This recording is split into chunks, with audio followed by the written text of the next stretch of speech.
الفاتحة. بسم الله الرحمن الرحيم.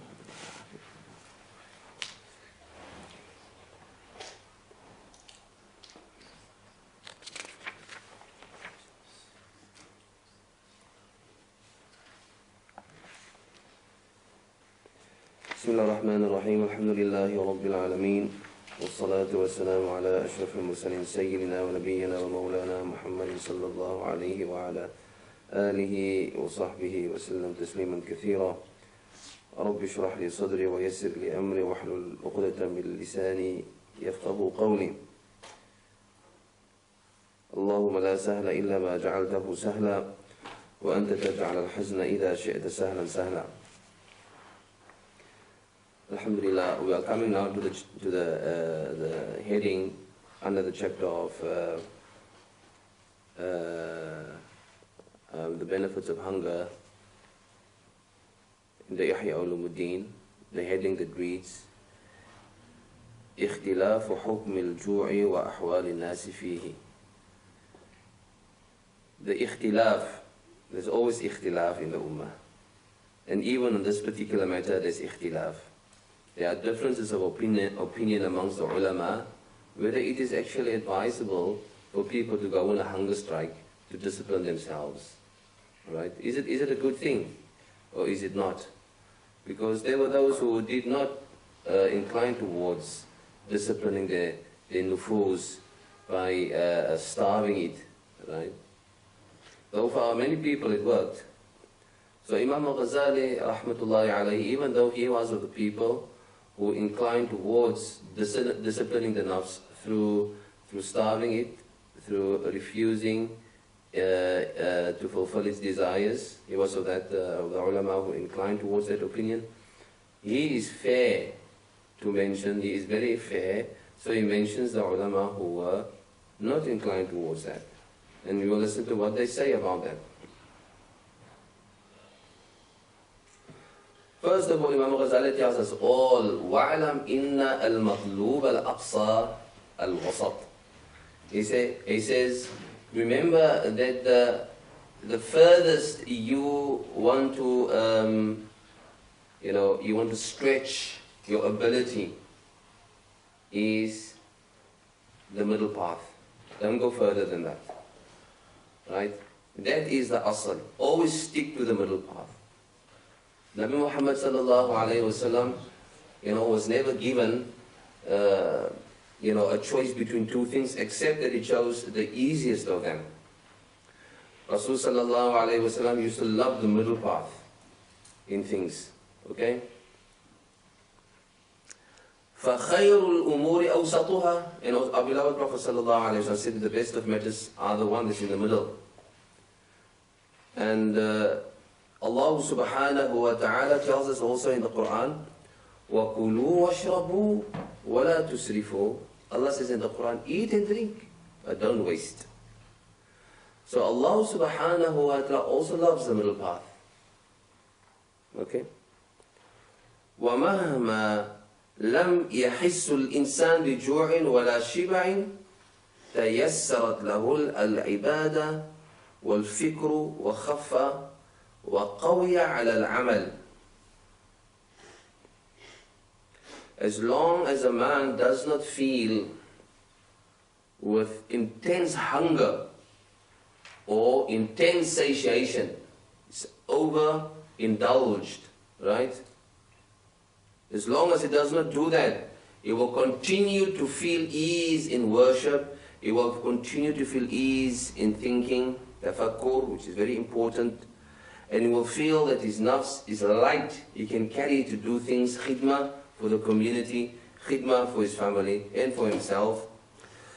وَلَكِنْ هَذَا بَعْدَ اعْتِدَالَ الطَّبْعِ. But when does this happen? This only happens once you have reached a level which is called اعتدال الطبع. It means that our nature has now gone imbalanced because of the way we live in the West. It's imbalanced, unbalanced. We have to bring it to a level where it is balanced now.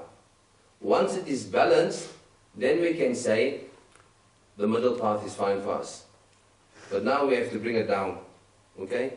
So if the guy is weighing, for example, a 90 kg, I don't know if you work in kg or stone. You work in both. Okay, say it's 100 kg. Loads of guys who are 100 kgs. Loads of guys, right? If you have not weighted yourself recently, maybe you are one of them. طيب, this particular moment you have to bring yourself down to what your weight is. Your weight, the scale says, your weight is 75. So you need to lose 25 kg.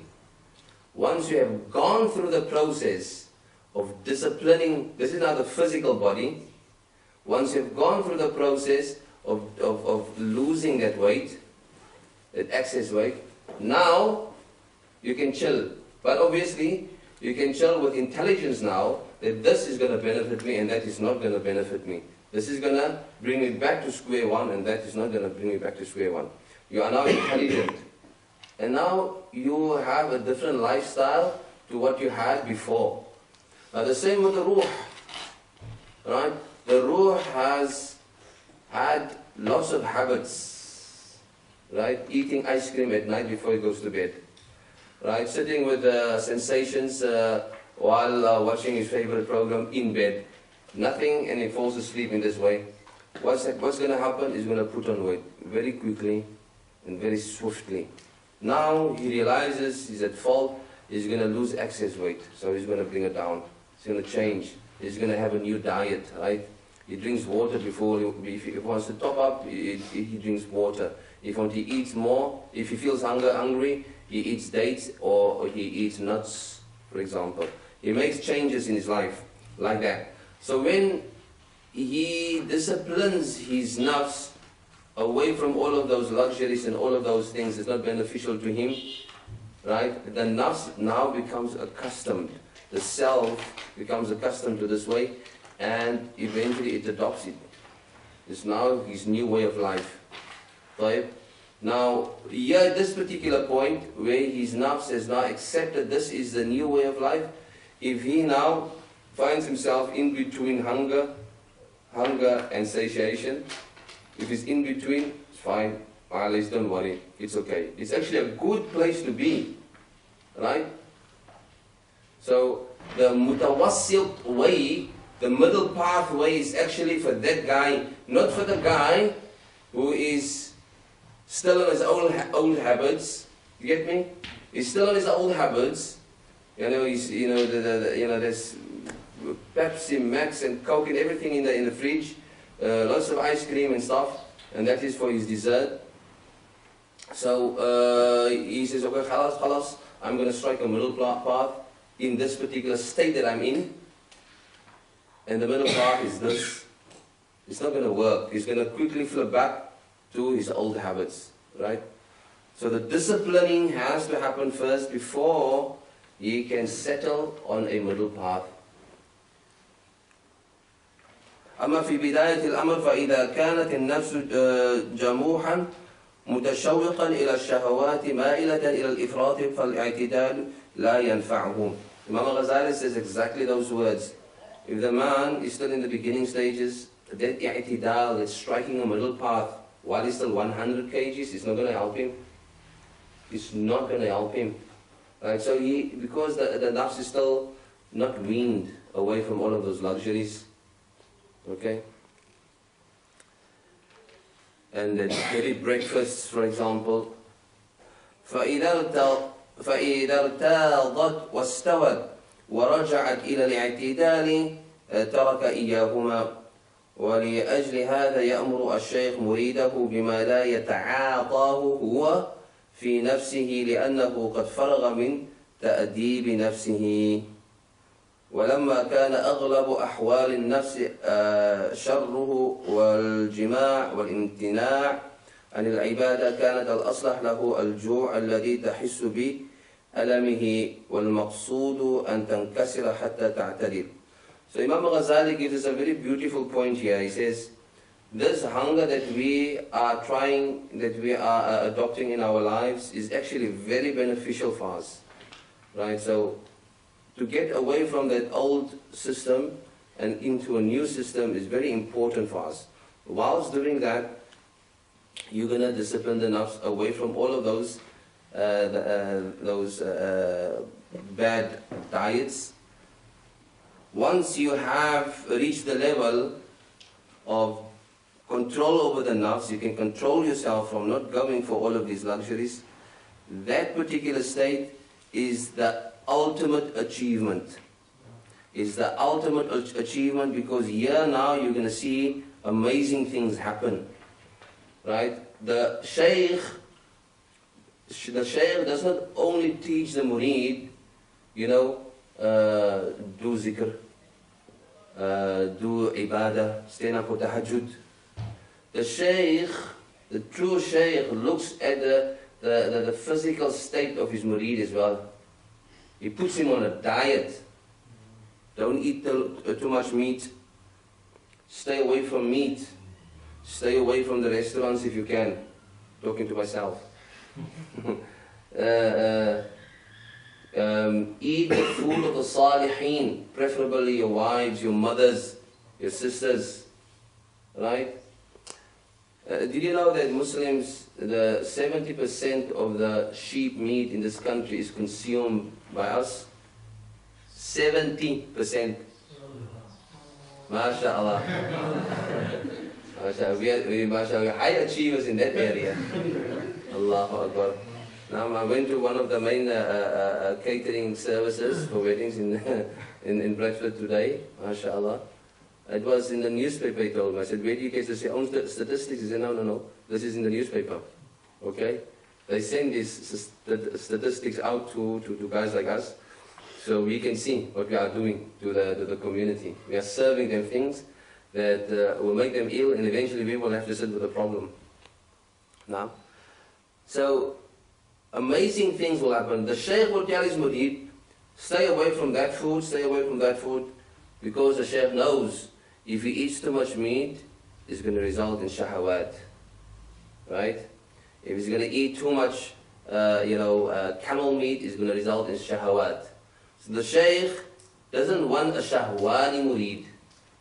The Shaykh does not want a murid that is controlled by another device.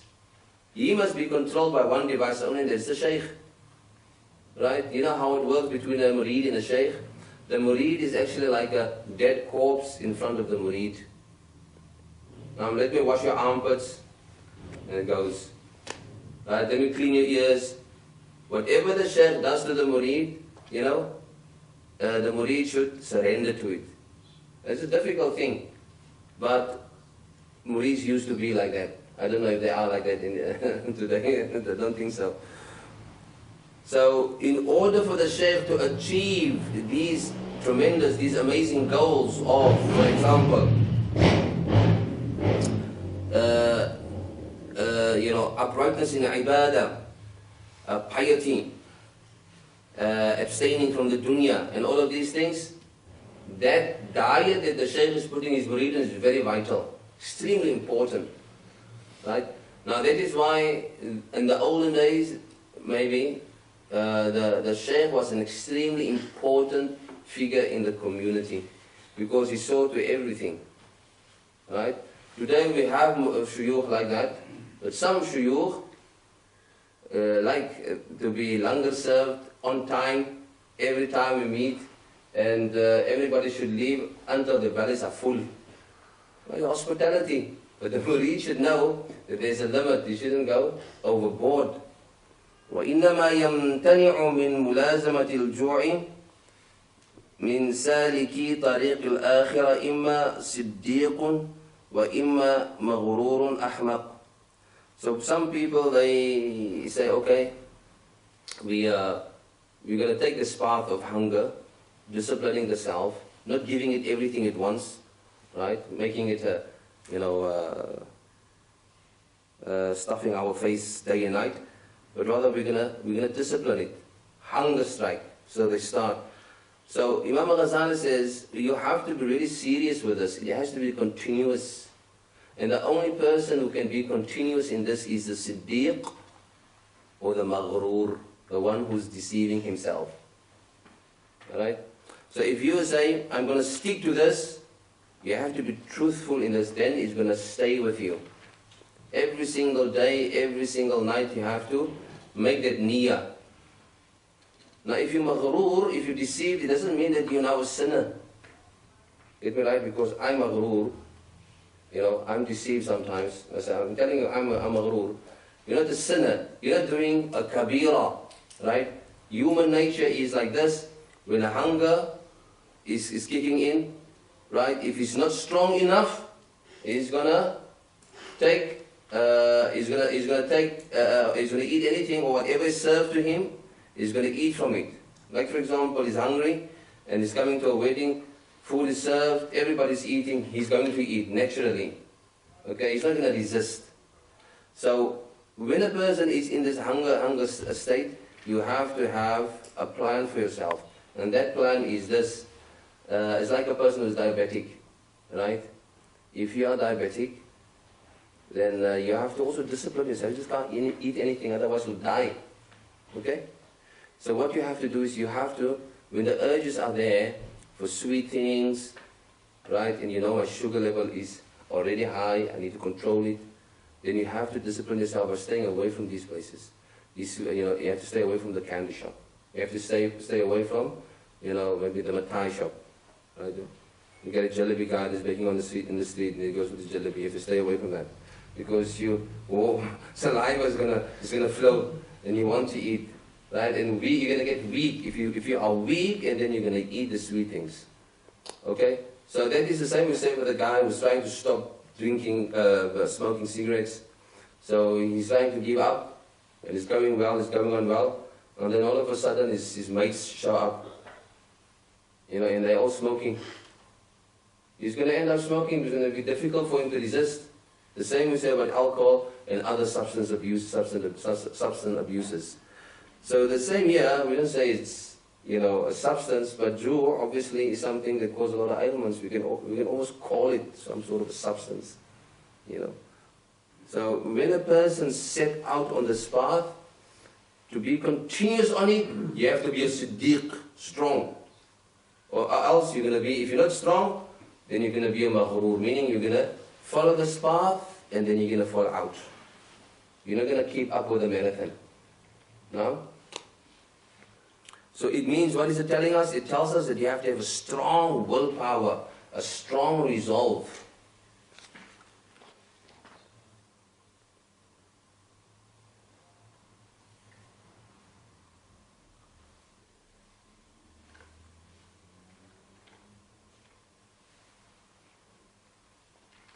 So the reason why the Siddiq, now why do we say the Siddiq is carrying on, mashallah, is doing well, is because his nafs is already disciplined. He's taken care of disciplining his nafs. Right? So that is the first step that we have to do if we want to be consistent in our in this new diet. 1 meal a day, or let's say for example, 1 meal every 2 days, or 1 meal every 3 days, inshallah. Then you have to be consistent. Now, but you can't be consistent if you're not a siddiq, if you don't have istiqamah in your life already. So istiqamah is important. And the person who's maghrur, he won't be able to do this because he is on and off in many of his issues in his life. When it comes to his ibadah, his salah is on and off. His Quran, khatam is on and off. Now and then, tahajjud, in the blue moon, it's on and off. So he's going to be on and off in this one as well. No?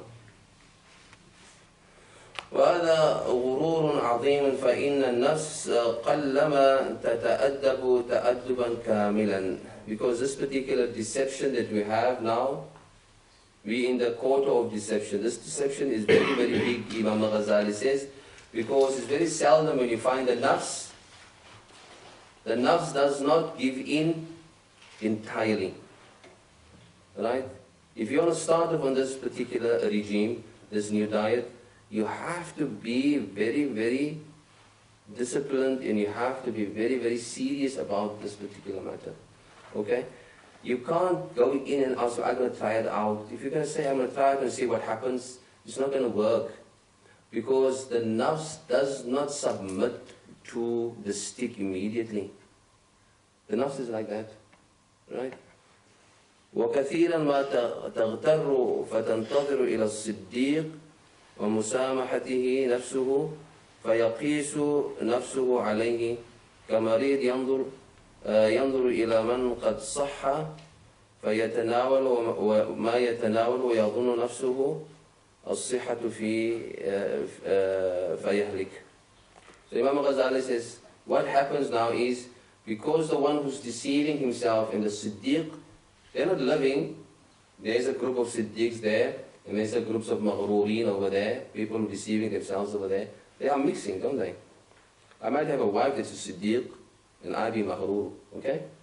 I might have a cousin or father that's Siddiq, but I'm Maghrur, okay? Or the other way around. So we are mixing with one another. So we're taking the example, maybe there's somebody that's a good example, right? He's been on this diet, mashallah. He's doing good, mashallah, right? So when we look at the Siddiq, when the Siddiq eats, don't think that Siddiq eats because, when he eats, don't take that as a reason for you to eat. Right? For example, the Shaykh is our Siddiq in our community.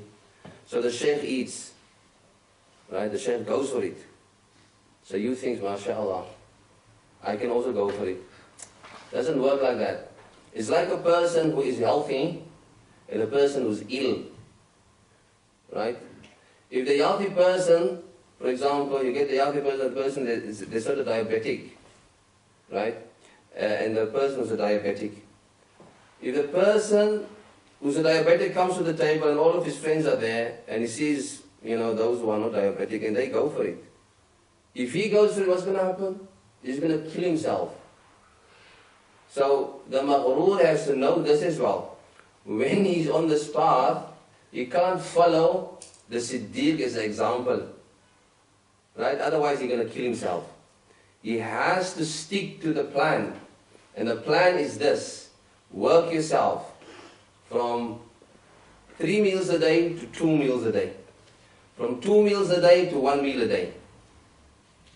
From 1 meal a day to 2 meals, for 1 meal in 2 days.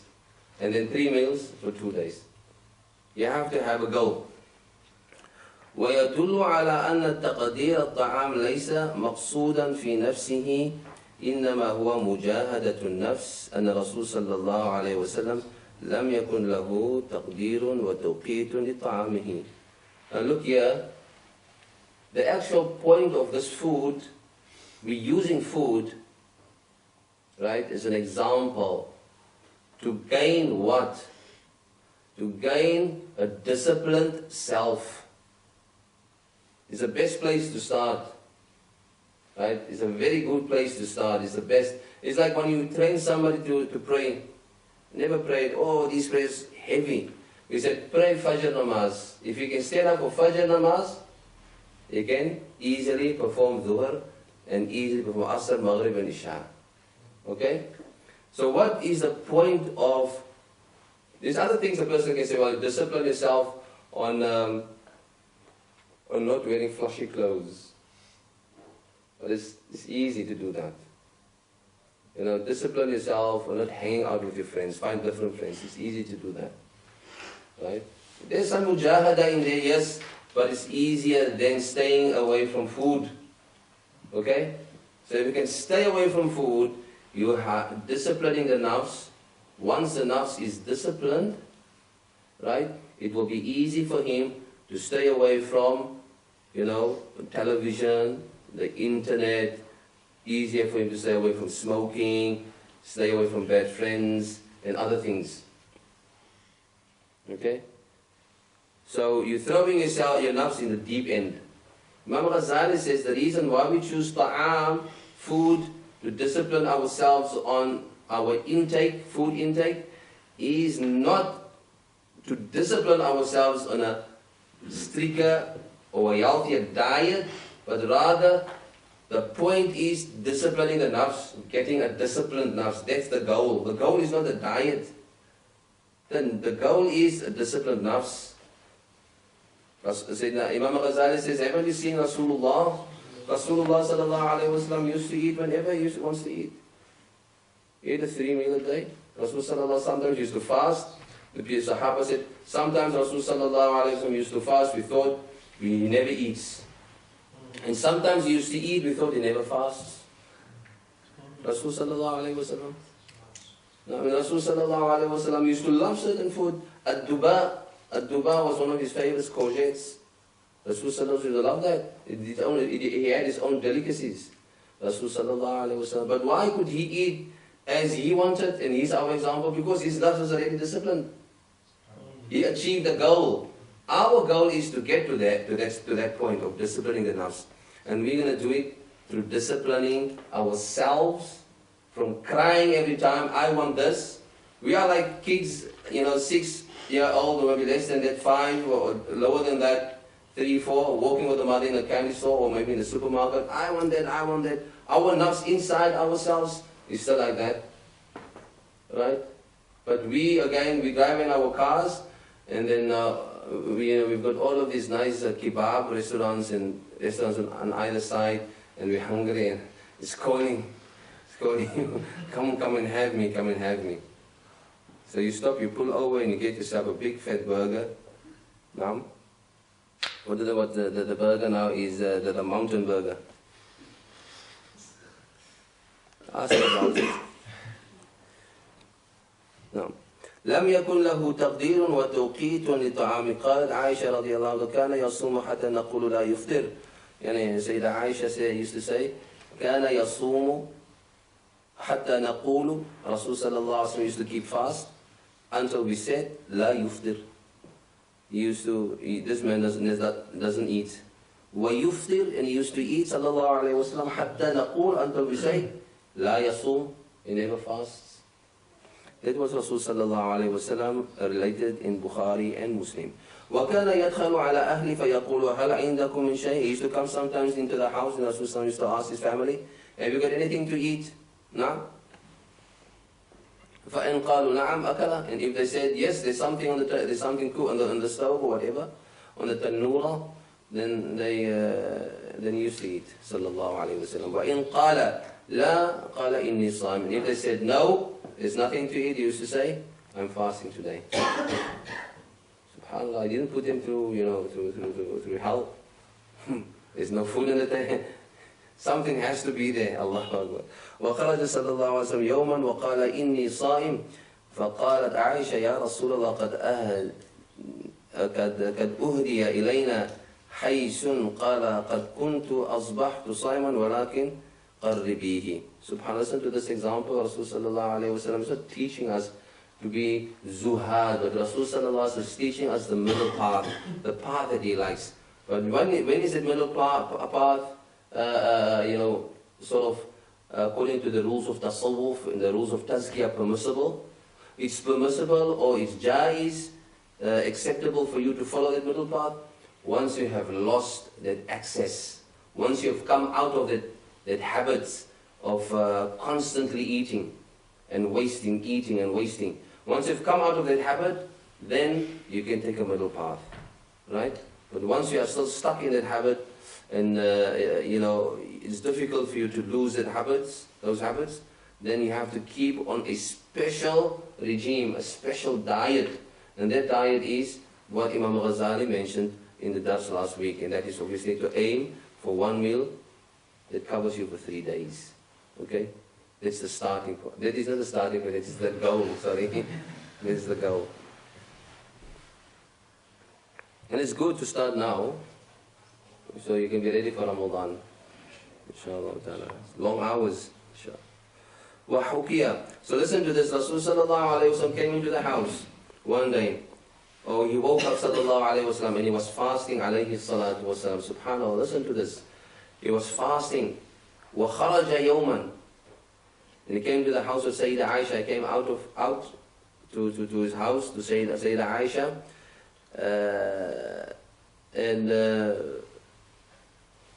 No, he went out of the house. He woke up, he said, with the intention that he's going to fast. So he left the house. He said to Sayyidah Aisha, I'm fasting today, meaning that she doesn't need to maybe prepare for lunch or something, whatever. So she said, Ya Rasulullah, قَدْ أُهْدِيَ إِلَيْنَا حَيْسٌ. There has been a meal that has been given to you as a gift, Ya Rasulullah. Okay? So Rasul sallallahu alayhi wa sallam said, كُنْتُ أَصْبَحْتُ صَائِمًا. I woke up this morning as a Sa'im. Now, bring the food closer so I can eat. Subhanallah. وحكي عن سهل أنه قيل له كيف كنت في بدايتك فأخبر بضروب من رياضات فقيل له كيف أنت في وقتك هذا قال آكل بلا حد ولا توقيت. Now, Imam Ghazali tells us once you have gone through this discipline stage, then you have almost like you have a license. You can now eat from wherever, whenever, as long as it is halal and healthy, of course. You can eat whenever and wherever. Alright? And you do find the mashayikh, some of the mashayikh that I've met with, subhanallah, when we go to the restaurants, they don't make an issue of it. They sit down and they eat. You know, we take them to maybe Mumtaz. We get some grill, mixed grill. And they don't, but they stay the same every year when we invite them over. They don't change. Right? Meaning, it's not like they're getting addicted to this lifestyle now. They are already disciplined. They are already disciplined. Now, Imam Ghazali speaks about a beautiful example. Sahal ibn Abdullah, he said, it was asked, كيف كنت في بدايتك? One of the great awliya, no? Sahal ibn Abdullah at-Tustari. How were you in the beginning of your discipline, your nafs? He said, he answered, in the beginning, I used to apply on myself different types of disciplining. Amma al-an, as for now, this time, this waqt, he says, Akulu bila haddin wala tawqid. I eat without any stopping and without specific times. What does that mean? It means he knows when to cut off with his eating. But he will eat whenever, and you know. For him, he feels like he's eating whenever and whatever. And without any, had, limitations. Because his nafs is disciplined. وآخذ العلم من السماع تقليدا يرى التناقض بين ما يروى عن الأكابر فيتحير والبصير بأسرار القول يعلم أن كل ذلك حق بالإضافة إلى اختلاف الأحوال. Now, Imam Ghazali says also this, now that I have informed you about the states of our beloved Rasul sallallahu alayhi wa sallam and about some of the awliya, he says, you have to also understand that this differs from person to person. The ahwal, the nature and the temperaments of people are different. They are all different. They are not all the same. Okay? So you have to bear that particular thing in mind as well. Somebody comes from a family, in their genes, they are big people, they eat big meals, right? And they still stay slim, and they don't, they don't put on weight, right? For them, eating a big meal is like a tawassut, is a middle path. They can do more than that, but they don't want to because it's not going to be beneficial to them. So if you look at yourself and then you've got a friend that's very skinny, they eat, when they come, drinking a cup of tea and a biscuit is enough for the day. You've got a friend like that. And you see, subhanAllah, look at this friend of mine, big Zahid. Zahid, but for him that is a meal. It can last him for the entire day. Allahu Akbar. But he's only, subhanAllah, very little flesh, mostly skin and bone. You, from your genes, for example, you need that. So you have to assess your own self. Assess yourself before you take your friend as an example. If you see somebody that's a big zahid that eats very little. ويقول المغرور ما نفسي بأعصى من نفس هؤلاء الذي رفعوا التقدير في مأكولهم ولذا يقتصر الشيوخ مع المريد المبتدئ على مدح الجوع فقط. نعم.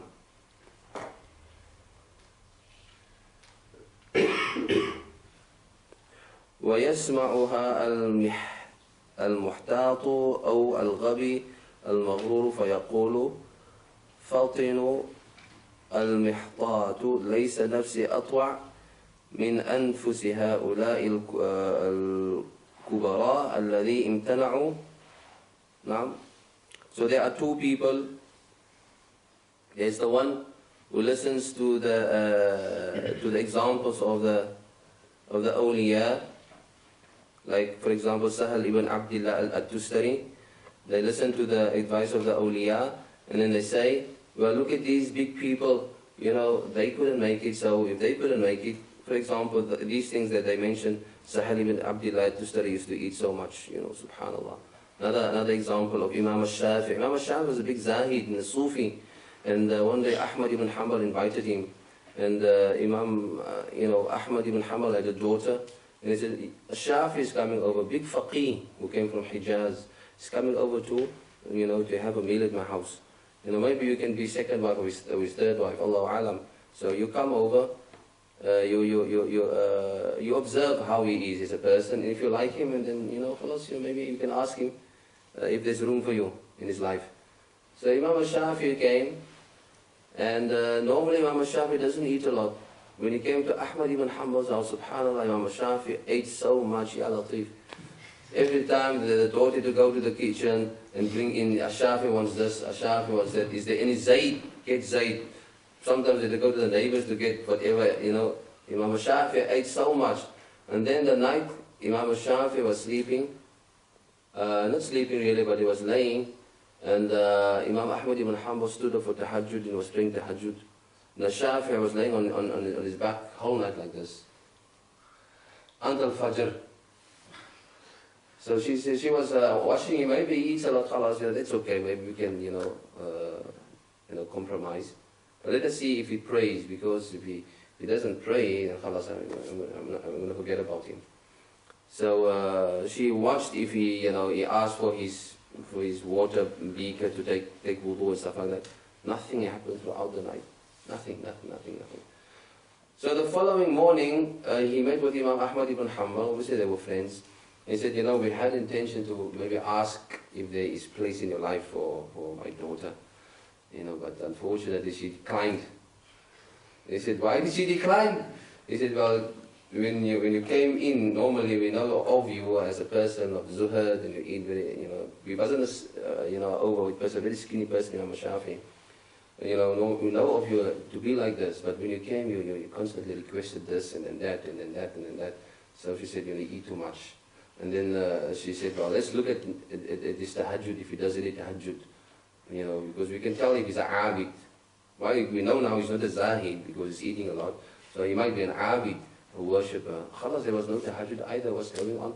So he said, well, when a person comes in the company of the salihin and the food is served, you eat as much as possible, because it's very rare that you get the food of the salihin being served to you. The food of the ubbad, so he doesn't eat wherever he wants to. He only eats the food of the ubbad. So you got an opportunity. MashaAllah, I'm going to fill myself up. Maybe it can last for another couple of days. So that's what he did. And last night I went through the Quran 33 times while I was laying on my back. And that is why I didn't say Abu Tahajjud, because I was thinking of Masail. Allahu Akbar.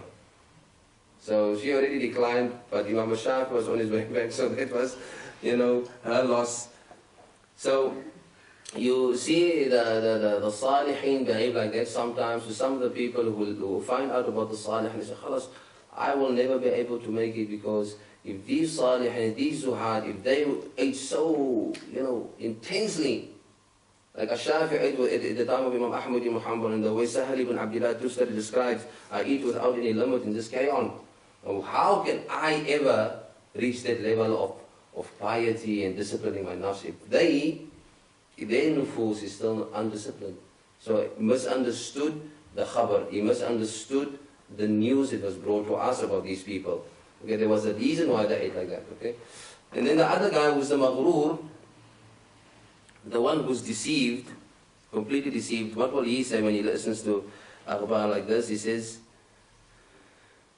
ويقول المغرور ما نفسي بأعصى من نفس هؤلاء الذين رفعوا التقدير فيما أقول ولذا يقتصر الشيوخ.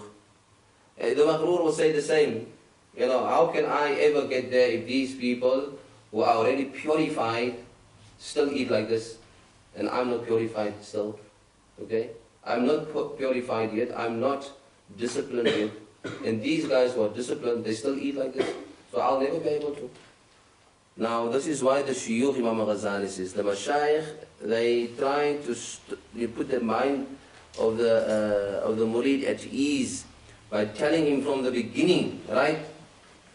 Hunger is very important, it's good for you.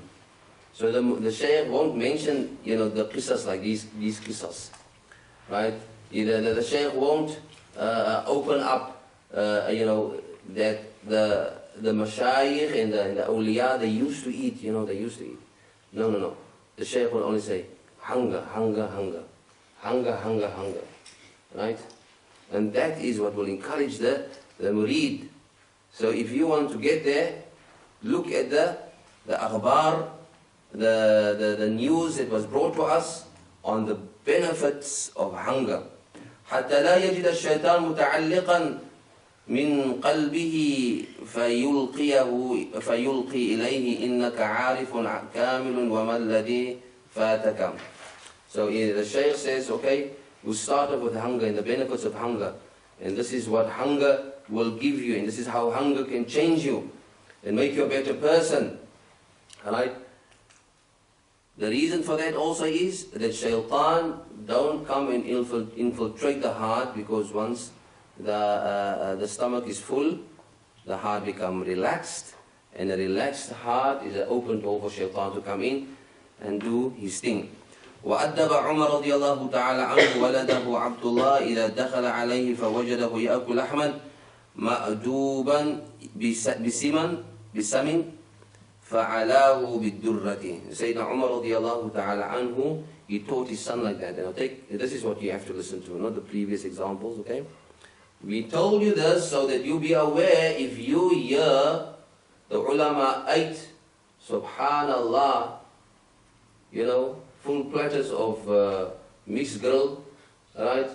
They just came last night, subhanallah, you know, the murids went with the Shaykh Masalan to one of the big restaurants, and they came back and they tell the other murids, you know what we had last night with the Shaykh, Allahu Akbar, you won't believe how the Shaykh ate salam, and he drank Coke. You know?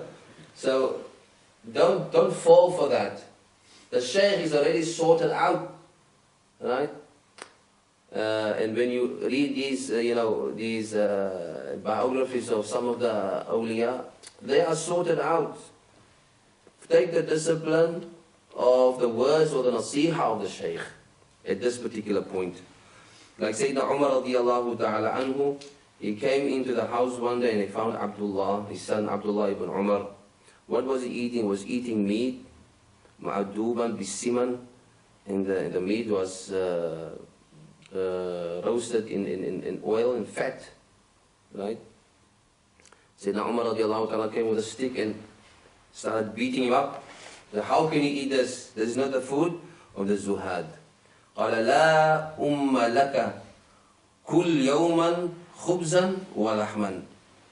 So Sayyidina Umar radiallahu ta'ala anhu, he said to his son, لا لك, you know, there's no mother for you. It's more like, you know, he's telling him off. There's no mother for you. It's one of the way the Arabs used to speak. You don't have a mother. Come here, let me teach you a lesson. Now, subhanallah. He says, one day eat khubz, one day eat bread, and one day eat meat. So don't eat meat. and then you're going to have big problems. وَيَوْمًا خُبْزًا وَلَبْنًا. Rather, he said, eat one day meat with bread, and one day bread with laban, with milk. وَيَوْمًا خُبْزًا وَسِمًا. And eat one day bread with some fat. One day khubzan wa zayt, and one day bread and oil. Wa yawman khubzan wa milhan, and one day bread and salt. Wa yawman khubzan qafaran, in other words, and eat only bread.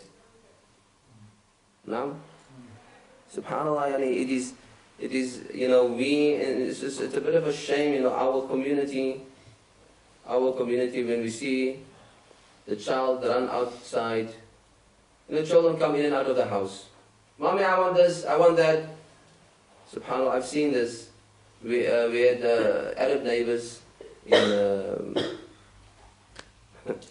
in Syria. All our neighbors were Arab. So the children used to come out of the house with a dry piece of bread rolled up, and they used to chew it. SubhanAllah, these are poor children. They were not poor, it is the way that you teach your children to eat dry bread.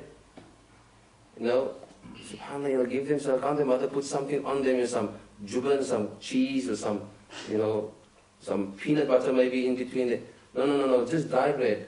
SubhanAllah. And it's not our culture, right? If our children are eating and they want a dried piece of bread, what will we say? We'll be telling, are you mad? Are you crazy? Neighbor's going to say we're poor or something. And as Ajib, I was driving past Bradford Boys College, and this is the best high school in Bradford, as a matter of fact. It's a private school, and I've been noticing these white English boys. There's a little Sainsbury's, the 7 to 11.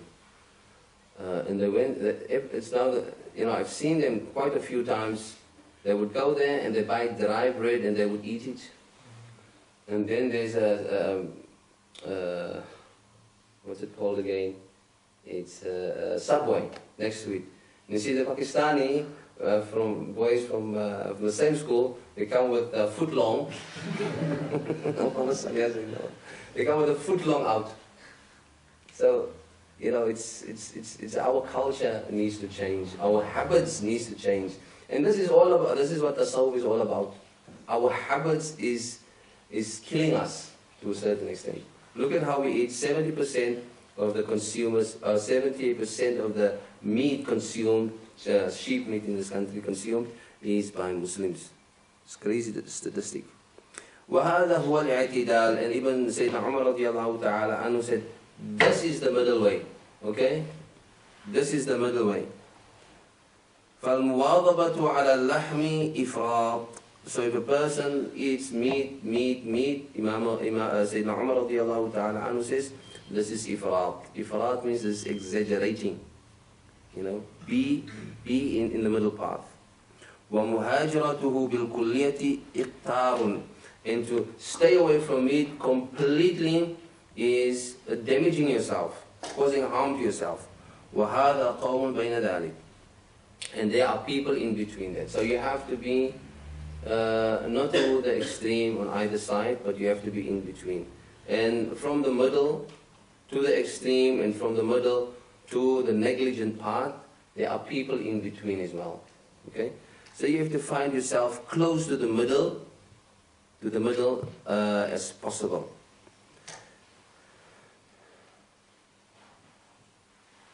Okay, now Imam Ghazali has spoken about that. Now inshallah ta'ala, we're all going to try a new discipline to ourselves.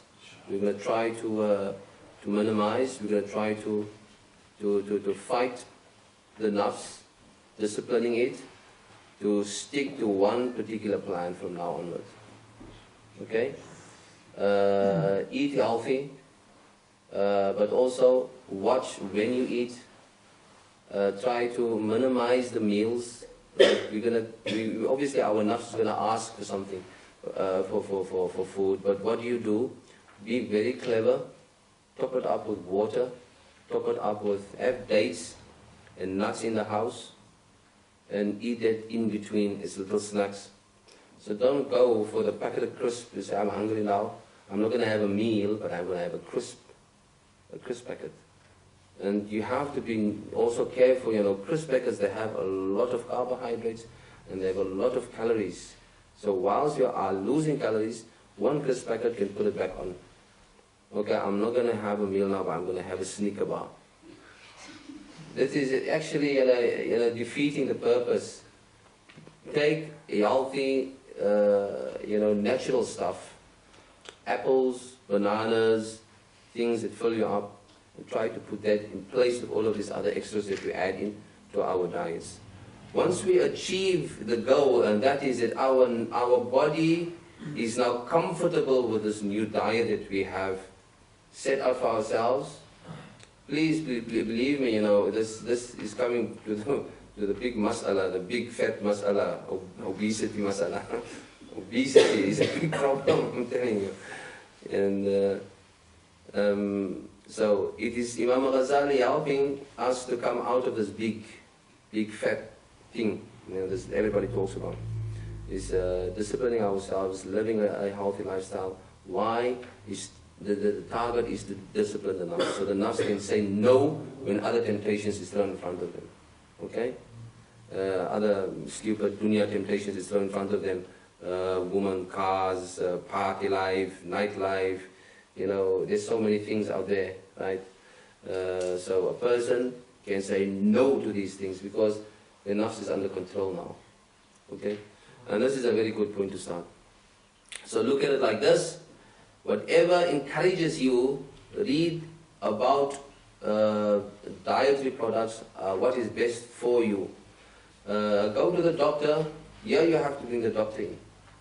You have to bring the dietitian in here. Right? You have to study a little bit and see what is good out there and what is not good. Maybe you have to try organic meat. Maybe you should try out free-range chicken, free-range eggs. Right? I mean, some of you are already doing these things, already have read about it and so on, and you know the benefits of it. Right? So there are a lot of hormones injected in our chicken, maybe, for example. Stay away from that. Food, try to grow your own food. It's a bit difficult for us, but it's nice. I've got a little bit of my own horticultural society in my backyard. You find these growing bags. Have you heard of a growing bag? Yeah. Okay, those who in the garden, you have a growing bag, buy a growing bag, cut a few holes in there, get some seeds and put them in there. Tomorrow, inshallah, I'm going to harvest my coriander, big bunch of coriander like this, big, wallahi, big coriander, and it's all organic, okay, in my back garden. So we need to try to do these things, and my mint is there, and my basil is there. It's not from Asda or wherever, but it's right there. I see it every day growing, and it's time to do these things for ourselves, and it helps discipline. It helps us disciplining our own nafs, and this is what we need. We need to move in that direction. There's too many temptations out there. Too many temptations. Okay? So inshallah we'll come to an end. The other thing is now Imam Ghazali says there's another mushkila that's going to come in here now. And this is definitely going to come in. Once we're all going to start doing this thing, right? Then there's going to come ostentation in there. I'm doing it to show off. Right? Now that is defeating the purpose as well, because you're disciplining the nafs. And the nafs, meaning disciplining the nafs means you're disciplining it from the internal diseases. And ostentation is one of the biggest internal diseases. So some people might just go and, say, well, khalas, I'm on this diet, I'm going to become, after this year, a full-fledged zahid. And then 2 months later, I'm going to start taking on weeds. Okay? It's not like that. You're going to be a zahid, insha'Allah ta'ala, until the day you die. And your nafs is going to constantly ask you, I want that, I want this, I want this. Right? Like Imam al-Buziri, rahmatullahi alayhi, wa qaddis la ruhu wa sirra, one of the great Shazli Mashayikh. He said at the age of 80, my nafs still asks me for the things that he asked me 60 years ago. So be prepared. You're going to have, a lively nafs all the time. The nafs never grows younger. It always grows older. Never grows out of his habits. Unless you make it grow out of his habits. Unless you discipline it. No? You ask Allah subhanahu wa ta'ala to help us. And all of these,